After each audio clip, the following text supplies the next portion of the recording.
We'll guide you through how to connect to WSL in VS Code. If you find this helpful, don't forget to like and subscribe.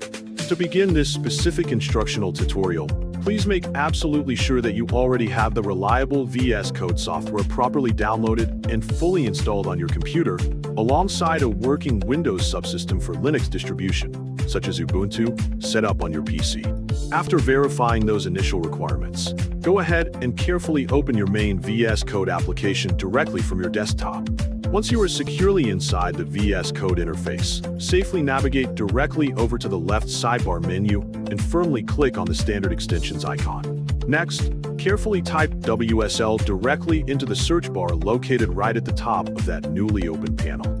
Take your time to look through the search results to successfully find the official WSL extension securely published by Microsoft, and confidently click the prominent blue Install button securely located next to it.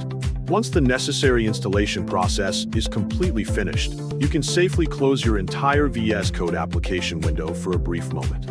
Now, correctly open your Windows Start menu, accurately search for your successfully installed Linux distribution, for example, Ubuntu, and securely open its active terminal window. Inside the active Linux terminal interface, correctly use the standard cd command to securely navigate directly to the specific project directory that you want to work on today.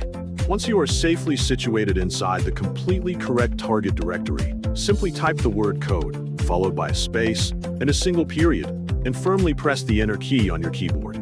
A clear system message explicitly saying installing VS Code Server will immediately appear on your active screen. So please patiently wait for this brief software download to finish.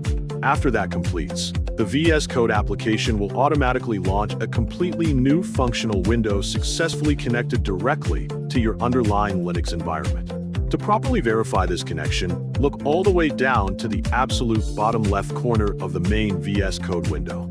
You should clearly see a blue or green remote indicator badge that explicitly says WSL Ubuntu or your specific chosen distro name. Finally, firmly press the Ctrl and tilde keyboard shortcut keys simultaneously to smoothly open the integrated terminal inside your workspace. If the prompt shows your Linux username instead of Windows PowerShell, you are officially connected to WSL.